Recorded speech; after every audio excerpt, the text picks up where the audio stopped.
feel like the arts cuckoo in the science and technology nest tonight.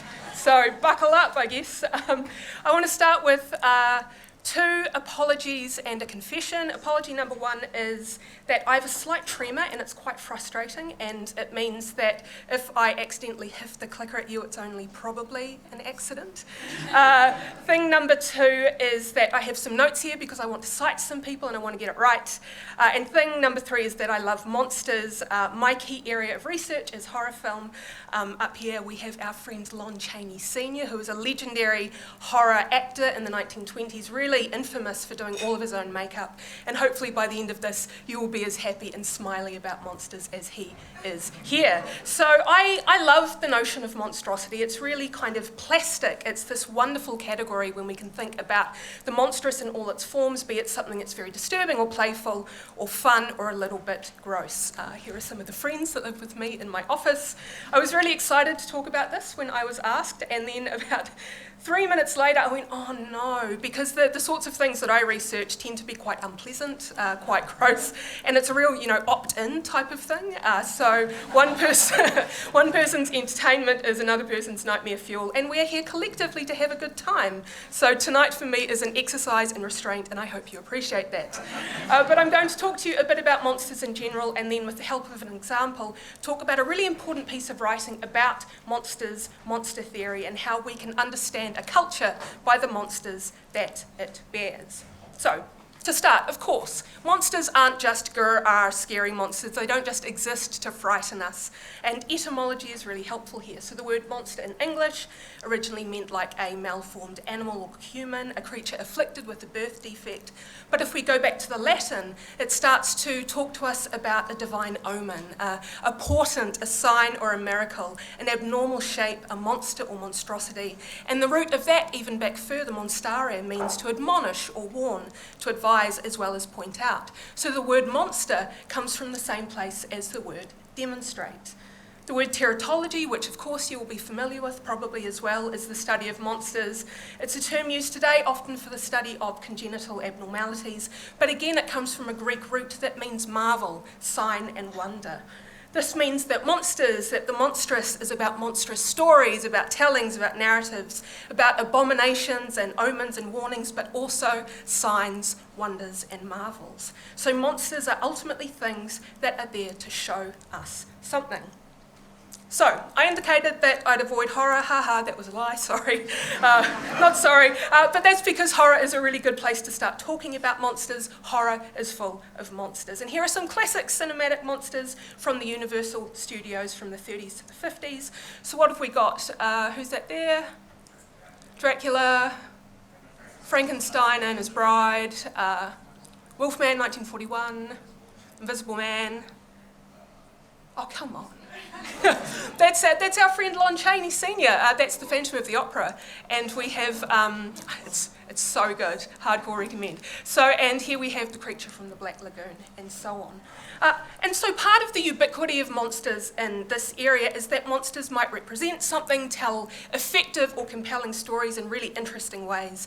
They might do so really obviously embodying cultural fears. They might offer us a very flexible space where ideas and crises and anxieties can be embodied in monstrous form. And of course it's not unique to horror at all, but this is a space in which they thrive. And I really like a piece that's been written by a guy called Aces Simon Mittman, and a great big reader on monsters and monster theories. And what he says, and I'm quoting directly here, is monsters do a great deal of cultural work, but they do not do it nicely. They not only challenge and question, they trouble, they worry, they haunt, they swallow up our cultural mores and expectations, and then, becoming what they eat, they reflect back to us our own faces, made disgusting or perhaps revealed to have always been so. So monsters are our dark doubles, they are our secret twins. Film critic Robin Wood, who is a guy who was writing about American horror film in the 1970s, and in fact, he's one of the very first people to be writing about this genre in a serious way, and he's written some really amazing canonical pieces of film theory full stop. He said bluntly that the way you can define a horror film is that normality is threatened by a monster. He argued that horror is about the symbolic return of the repressed. And this is a concept that was pinched from Sigmund Freud. And this asserts that all the things that maybe we collectively as a society try to repress, all those anxieties of a particular, maybe given historical moment, a cultural place and time, comes back to haunt us in monstrous form. And this is something that's been really debated extensively. Freud, of course, is #problematic, but it's still a very compelling thesis. And you can see this really obviously, so obviously, in the great glut of slashers, American slashers from their first boom in the 70s through to the early 80s, in which here we have horny teenagers engaging in heavy petting, are attacked, often with variations on phallic objects, by weirdly asexual killers, just as things are getting steamy. And this happens in a way that is designed to both titillate the viewer, which for a long time has been presumed implicitly to be that of a randy, heterosexual 13-year-old boy, and also to punish the sexual transgression of the characters because of our collective culture, perhaps the American collective culture of Puritanism, of sexual repression, and often a real sense of anxiety about the place of women and women's sexuality in culture, maybe. So these films are far more interesting than you might first see, certainly as much as they first appear. And incidentally, this is my favourite slasher meme. I just thought I'd...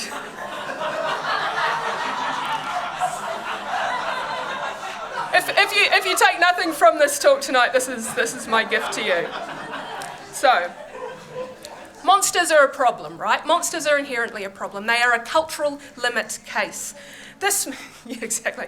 This means that we only have normality, the norm, because of the way we take the monstrous elements of ourselves, our collective societies, whatever, and try to jam them under the floorboards and forget about, even if like the telltale heart in Edgar Allan Poe's short story, that discarded thing just keeps beating and beating and beating away until it drives us all mad. And actually, maybe that's a good thing too, if those things that we're trying to ignore and push down are in fact really important.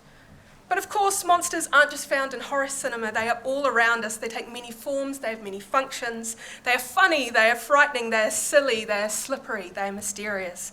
We see them in film and television and games, music, fine art, in histories and bestiaries, in myth and legend and fairy tales, and the stories and dreams of our ancestors. And of course, they are in so much kids' stuff in cartoons and toys and songs. They exist on the edge of maps, guarding the edge of knowledge. Here be monsters. And of course, more seriously, they exist within our political discourse in the way that marginalised communities might be framed as monstrous or dehumanised or punished and excluded in terrible, destructive ways. And so, me, being an insufferable academic, I thought I would take you through perhaps the most important piece of scholarship on monsters, maybe the foundational text in contemporary monster studies, which is an essay. It's called Monster Culture, 7 Theses, written by J.J. Cohen, published in 1996. And it's a really helpful framework through which we might think about monsters and monstrosity in all of its forms. And I want to take his 7 theses, his 7 arguments, his 7 statements, and apply them to one of the greatest monster texts of all time. Indeed, a classic work of American postmodern literature. I am, of course, talking about the monster at the end of this book, starring lovable, furry, old Grover. You've read it? Yeah. Has anyone not read it? Is this new? A few? Oh, wonderful, wonderful. We will experience it together. So this is first published in 1971. It's written by John Stone, who is one of the creators of Sesame Street. It's illustrated by Michael Smolin, who had a background in advertising design, which you'll see quite clearly here. And it was released about the same time as the second season of Sesame Street, which is when Grover, who is our friend here, first makes an appearance. The book, huge success. It's been in print for 50 years. It was a key innovator in self-aware, self-reflexive children's literature. As of 2021, the Washington Post indicated 13 million copies sold. Gangbusters. Right. It is a metafictional, fourth wall breaking book starring Grover, here, our sweet but neurotic and self-conscious Muppet, also known as being a terrible waiter and an ineffective superhero. But I thought, in the spirit of camaraderie, collegiality, of nerdiness, let's read it together. The Monster at the End of This Book, by John Stone and Mike Smolin. Here is Grover here. This is a very dull page, he says. What is on the next page? What did that say? What did that first page, what did that say? Did that say there will be a monster at the end of this book? It did. I'm so scared of monsters. Shh. listen. I have an idea. If you, the reader, do not turn any pages, we will never get to the end of this book. And that is good, because there is a monster at the end of this book. So please do not turn the page. Are we going to turn the page? Yeah. You turn the page! Maybe you do not understand. You see, turning pages will bring us to the end of this book, and there is a monster at the end of this book. But this will stop you from turning pages. See, I'm tying the pages together so that you cannot. Are we going to turn the page? Yes. Oh, you turned another page. You do not know what you are doing to me. Now, stop turning pages. There, I, Grover, construction, so we are related to the previous one. I, Grover, am nailing this page to the next one so that you will not be able to turn it, and we will not get any closer to the monster at the end of this book. Bong, bong, bong, bang, bang, bang. This is where you can see the lovely kind of advertising imagery coming through, that beautiful kind of aesthetic. I'm going to turn the page. Yeah. Are we? Yeah. Yes, thank you. All right. You know that every time you turn another page, not only do you get us closer to the monster at the end of this book, but you make a terrible mess. This, more concrete, will stop you from turning pages. A heavy, thick, solid, strong, magnesium-based brick wall. I would just like to see you try turning this page. Are we going to turn it? Yeah. Yes. Did you know that you are very strong? The next page is the end of this book, and there is a monster at the end of this book, and I'm so scared. Please do not turn the page. Please, please, please. Oh, look at that. This is the end of the book, and the only one here is me, I, lovable furry old Grover, and the monster at the end of this book, and you were so scared. I told you, and I told you there was nothing to be afraid of. The end. Oh, I'm so embarrassed. So, Cohen. His work is written for academics. We don't need any of that fancy pants language here with our comfy seats and our fine beverages, so I'm going to distill it for you, his 7 points. He starts by saying that he offers these points, these theses, towards understanding the cultures that we have through the monsters that we bear. Basically, how do we understand our culture by the monsters that we create? Number 1.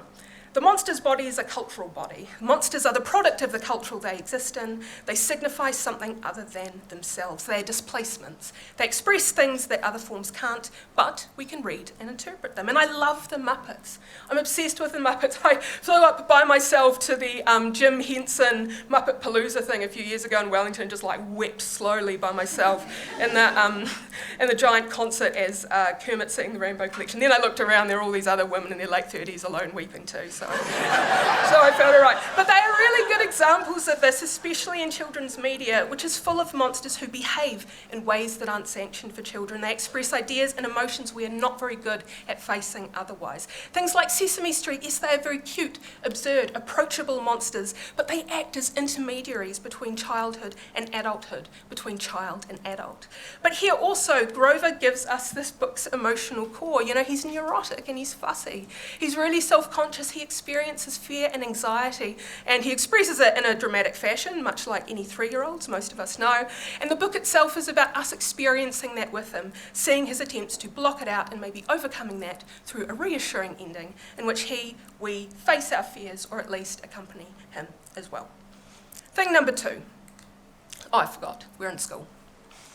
The monster always escapes. So this is less useful for us here because literal escapes are often narrative conceits. You know, monsters aren't vanquished, but they disappear. They pop up again and again. All these sorts of horror films that I was talking about before.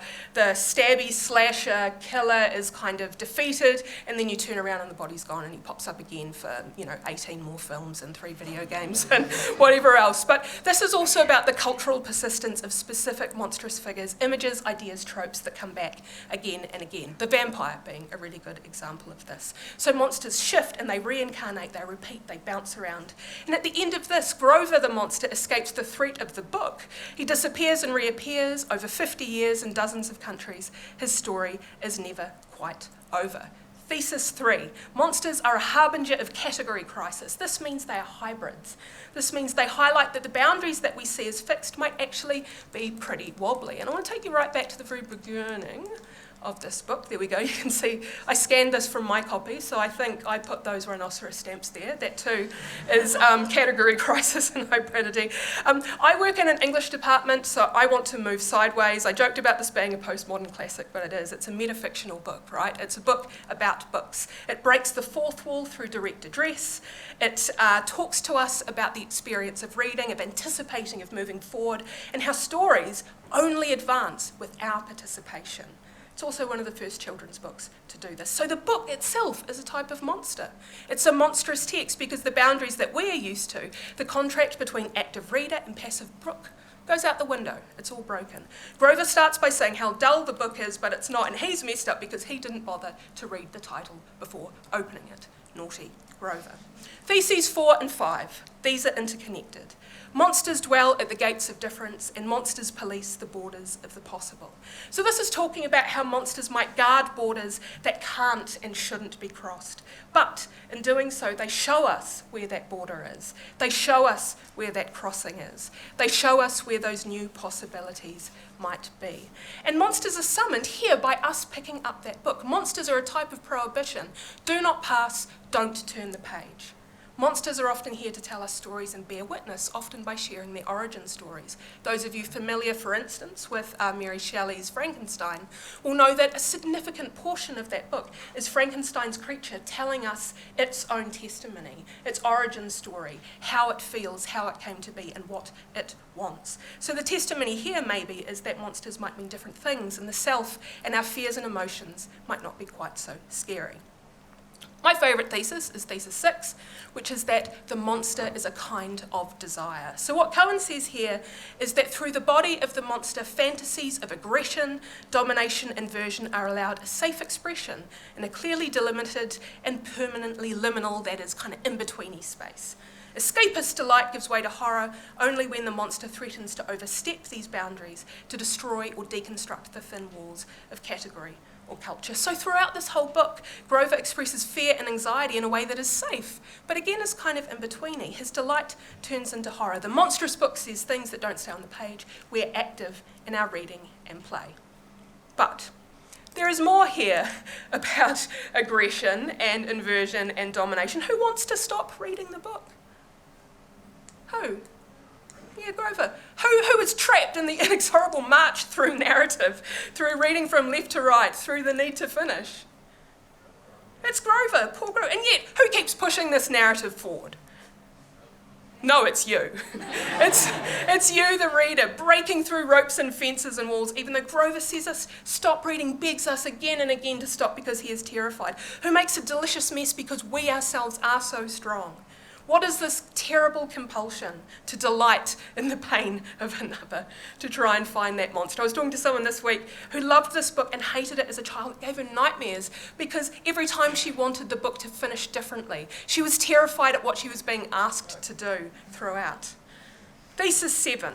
Monsters stand at thresholds. They show us growth. They show us the way through rather than stasis. So we pass through this book, through Grover's own fears, into a place of safety, into relief, perhaps embarrassment. Thresholds, of course, doorways, they say, not just there is a doorway here, but there is more beyond. There is possibility beyond this here. Monstrous possibility beyond the realms of the normal, the static everyday that we exist in.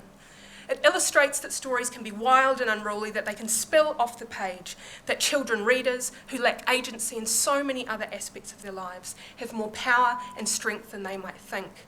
And this threshold, too, is the threshold of children through childhood, and whether or not there is an end at all. So right at the end of his piece, we've gone through all 7. Cohen says monsters are our children, and what he means is that they don't exist without us. Monsters are things that we produce.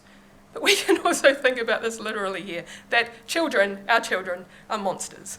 Because at the end of the day, by my reading, who is the monster at the end of this book? You are. Children are. We're a pack of sadists.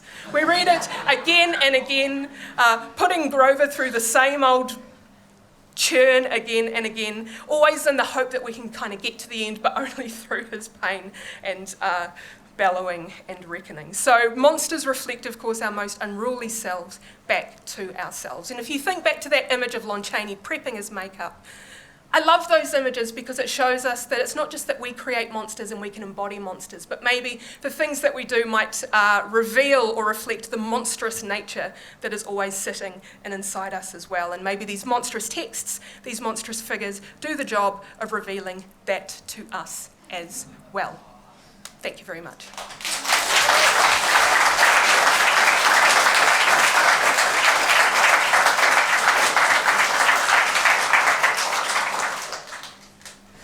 So my question is, when does a monster become not a monster? And my example is Ludo from the Labyrinth. Yes. So it initially presents as a monster, but then all of a sudden becomes a friend, right? So does he remain a monster throughout, or does that label change?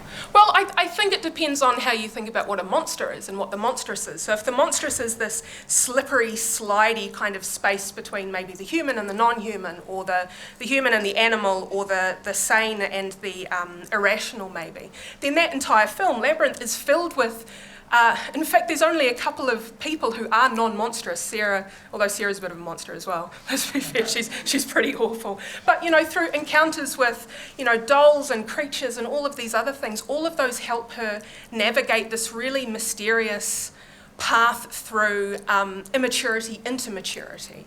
And so that monster is a friendly monster. It's not that monsters are inherently bad or wicked or evil or ugly, it's just that they are other and plastic, and in that case maybe can show her what a different sort of friendship might be, and in his case also that kind of communion between the human and nature and the world around you too. And that's why I love things like Henson's work, things like Adventure Time, all these worlds that are almost entirely constructed through monstrous beings that kind of sit on this really strange sliding scale between unpleasant and prickly and whatever else through to friendly and beautiful and malleable and bouncy. And it's a beautiful way of telling stories and exploring ideas and emotions that I don't think you can otherwise. Kira. I love awkward. Because it's me. So I'm fully with you also. That picture is one of the cutest things I've ever seen. It's so good. And I like that this is a little sequence where Vincent Price is teaching Kermit the Frog how to be a vampire, but Kermit is so good that he then goes and and sucks the blood. It's delightful. You can find it on YouTube. It's delightful. Yeah. So if we're thinking about sort of monsterism and the ways which you've spoken, which is to some extent beautiful and redemptive and a wonderful way to look at this, and then you look at monsters in quote unquote real life, the monsters who live around us are opposing. Let's not get into it, but do really bad shit. Some types of global scale, sometimes at more serial killer or scales. How does one contextualize that? Is this a way for us to try to contextualize it? Are we trying to Sure. Yeah, the reason why I like the piece that I've drawn from here, which gives us these 7 kind of statements, is that they can be applied and read and used as like an interpretive lens, whether or not we are talking about the absolute worst of us or something more kind of redemptive and playful. So, you mentioned people doing terrible things. One thing that I'm fascinated with is other people's fascination with serial killers, for instance. It's not a fascination that I particularly share, but there's clearly something in the way that this figure, which is also a peculiarly kind of American figure in a lot of ways, that comes about at a particular time, really kind of revs up during the 80s, just as we end up with this 24-hour news cycle and this really high frequency kind of political discourse kicking off all at the same time too, is that this type of monster which is about people being terrible, because people are terrible, lots of people are terrible, but how is it that we frame and understand that terribleness as well? And so I bring up serial killers because there are so many people who kind of valorize them. It's funny, so I have been planning a lecture for some students with some really vile, French extreme film. And I'm fine with that, but I can't do true crime podcasts at all. I just am like, just give me the make-believe too. So when we think about the monster as a category or a way of understanding things, we can maybe use that to help us interpret how it is we feel about the worst of ourselves as well. Does that kind of make sense? Or have I just like done that dumb academic thing where you're like, yeah, sure, and gone blah, blah, blah, blah, and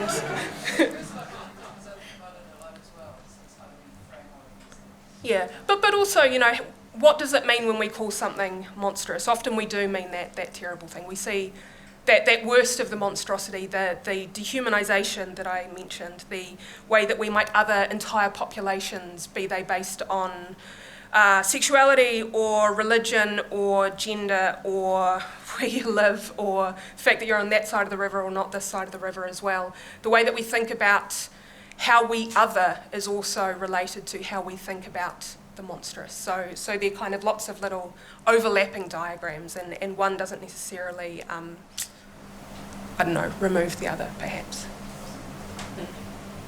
Hi. I'm probably risking asking a stupid question. Do it. Sure. Because you probably answered it with this whole thing, I just wasn't keeping up. Mm-hmm. In my definition of a monster, it's physical appearance. Yep. That historically too is the way that the word monster's been used. What probably answers this problem. No.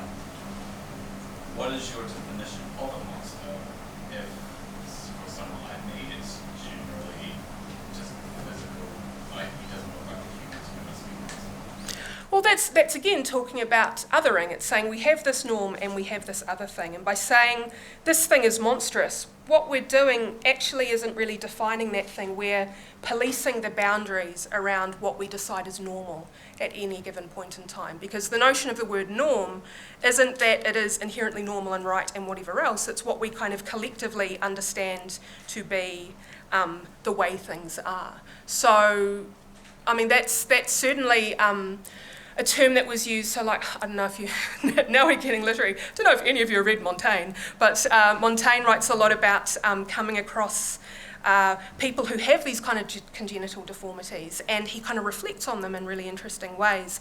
But we might think about difference and otherness in a manner that might draw from some of that language of monstrosity, but not necessarily carry some of the moral weight that is sometimes imposed upon that term. So if we can think about it maybe as a flexible way of understanding things instead of just saying that is monstrous. And of course, you know, this is a whole kind of different thing, and you need a different speaker to really delve into this, as you can think about the way that monstrosity has been embraced within, for instance, crypt theory, or by certain artists and writers and activists as part of the disabled community who say, you've called us monstrous for years. Well, guess what? Sure, let's go with that.